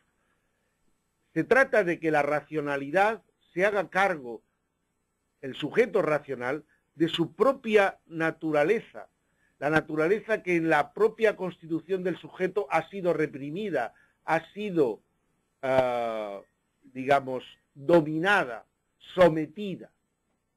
Porque sin recuperar el propio sujeto, la naturaleza reprimida y dominada, es imposible encontrar un camino de solidaridad con los otros, de realización de la humanidad en el encuentro, en la intersubjetividad, ¿no?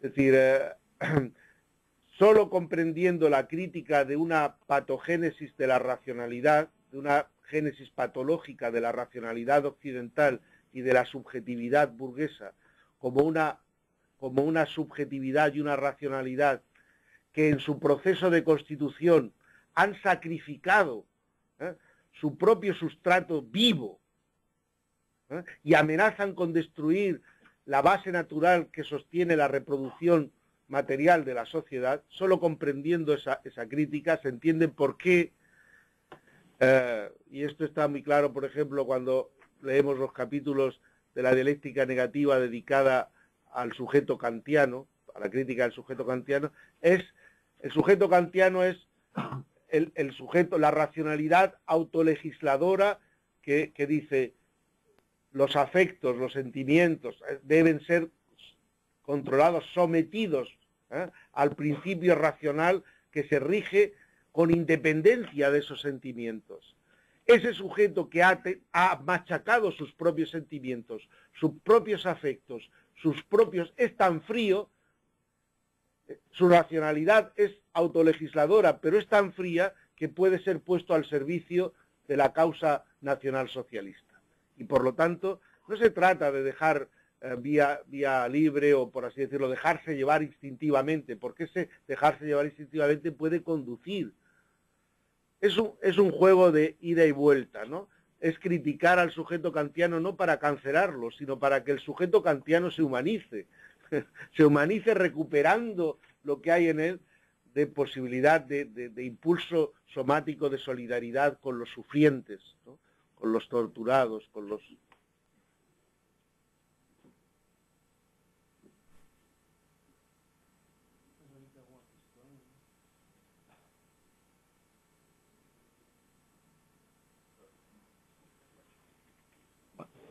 Profesor, muchas gracias por la charla, estaba fantástico. Una provocación solamente.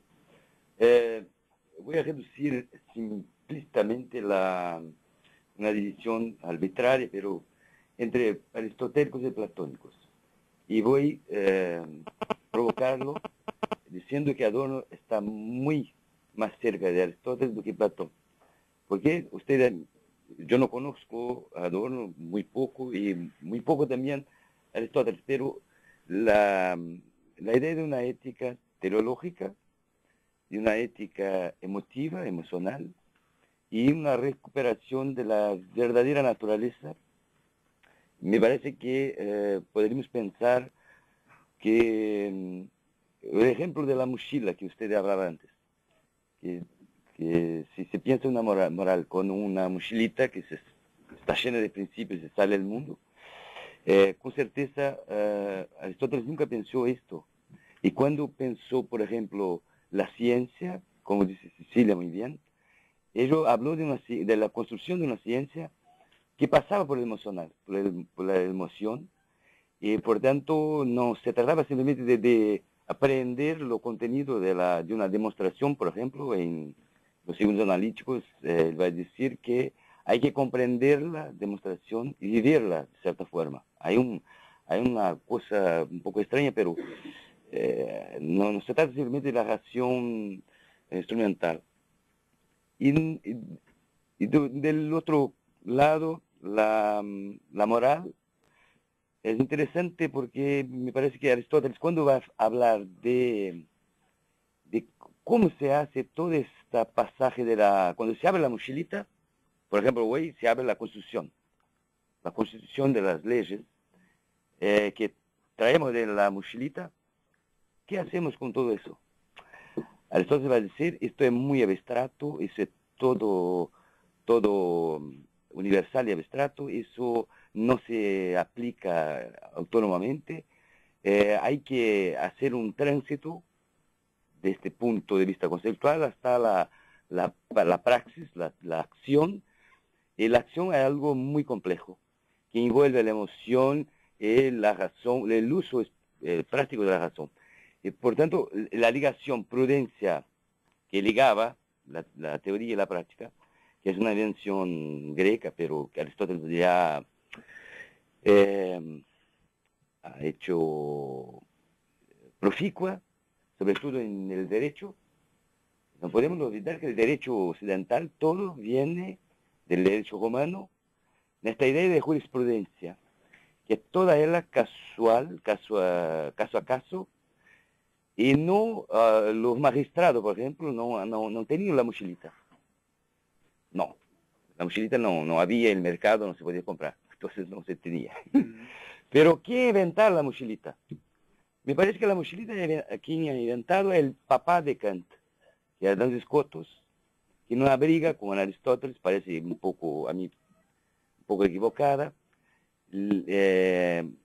ha hecho la figura del sujeto trascendental que puede, que claro, que no va a decir eso, pero Kant va a ser la consecuencia, pero Scotus va a crear parece una cisón entre esta libertad que todo puede, y por eso no precisa más de prudencia, y por tanto no precisa más ir a la praxis, y por tanto hay una abstracción de este sujeto que piensa y decide, pero los resultados le escapan. Pero eso no es importante. Entonces la acción se cierra en el sujeto y, bueno, los gestos, no hay cómo la acción tratarlo. Entonces, es una provocación, claro, pero...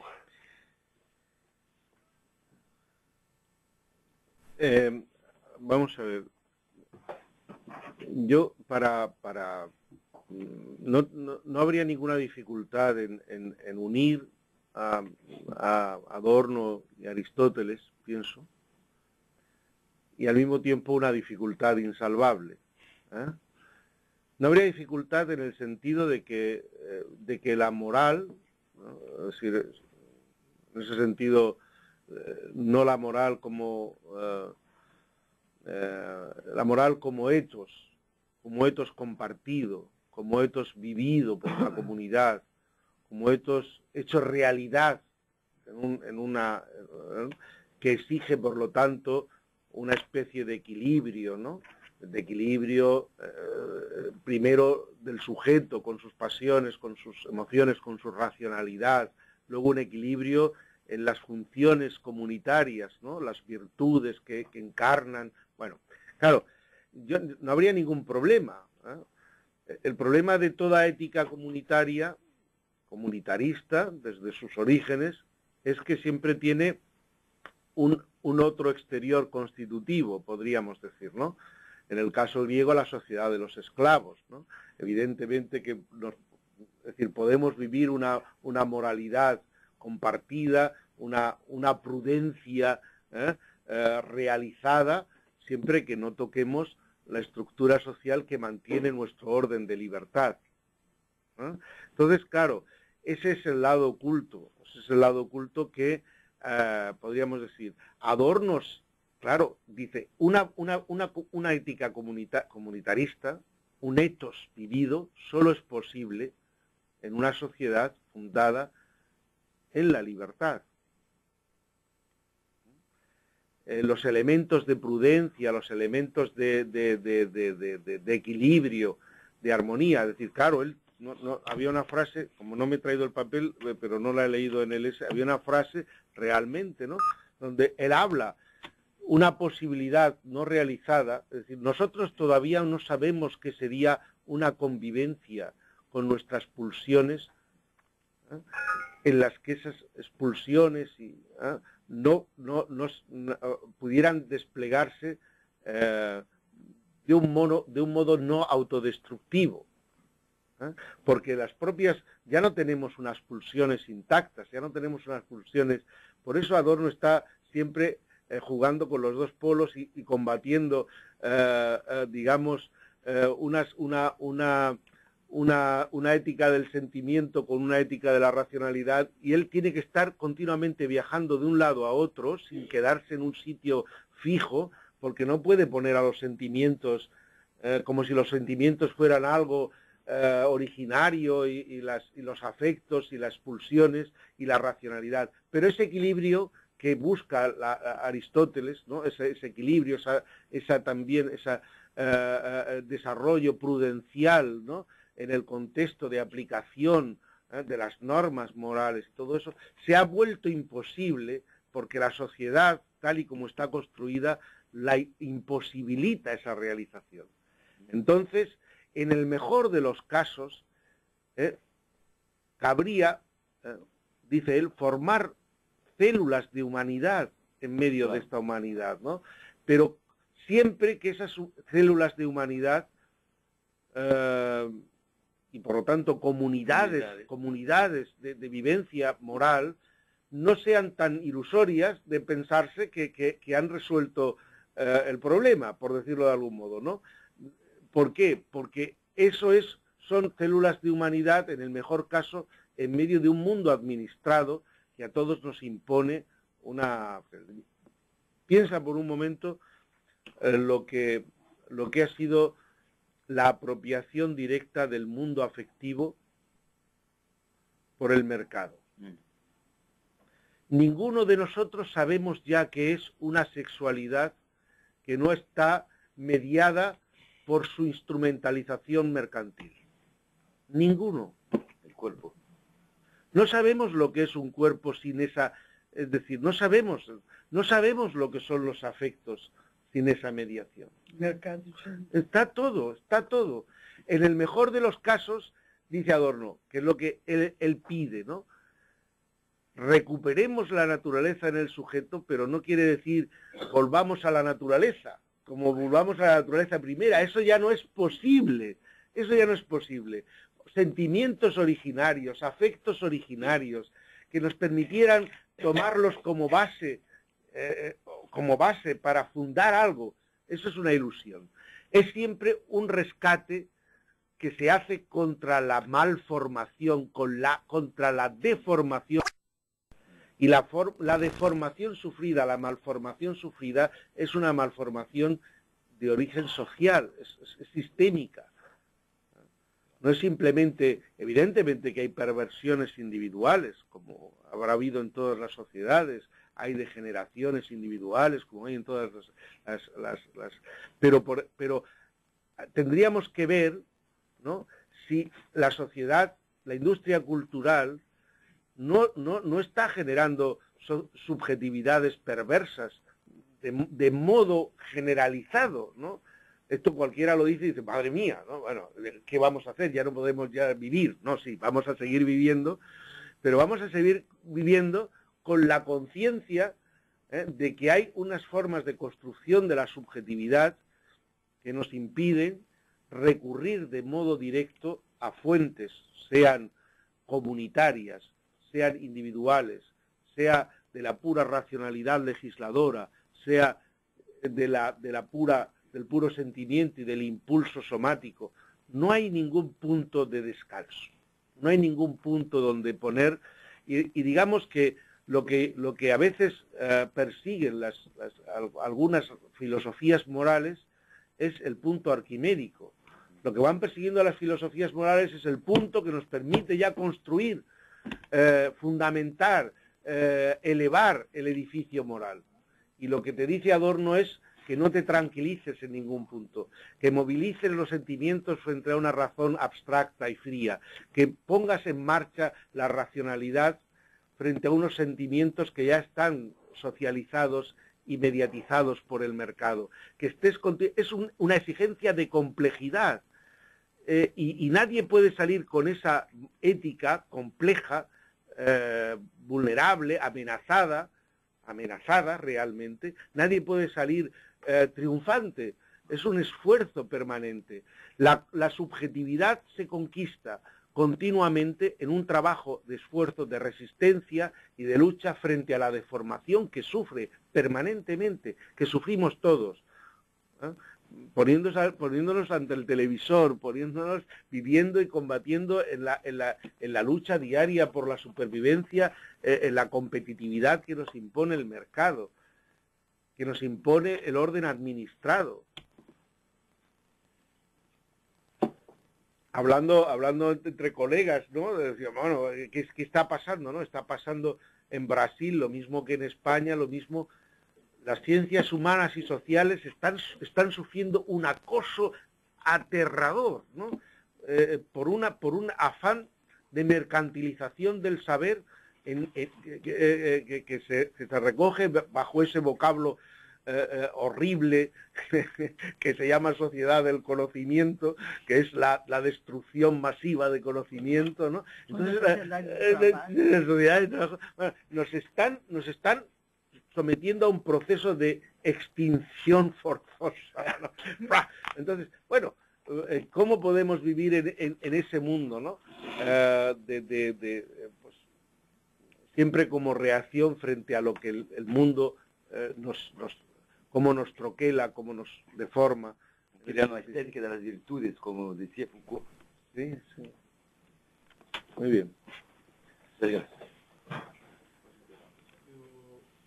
Cerrando ya también, yo quiero agradecer al público el debate, esfuerzos tan interesantes que esto está. Y que yo no he respondido realmente, ¿no? Porque eran difíciles. Un debate menos, yo tengo ya debates. Antonio Zamora por esta maratona, ¿no? Cada vez que asistimos a un seminario, acompañamos a maratona y él sofre a maratona. Então, agradecemos realmente o esforço que ele faz aqui no Brasil por chegar até nós. Amanhã vai para Santa Catarina, né? E agradecemos a todos a presença e esperemos que tenham fluído eficientemente. Obrigado.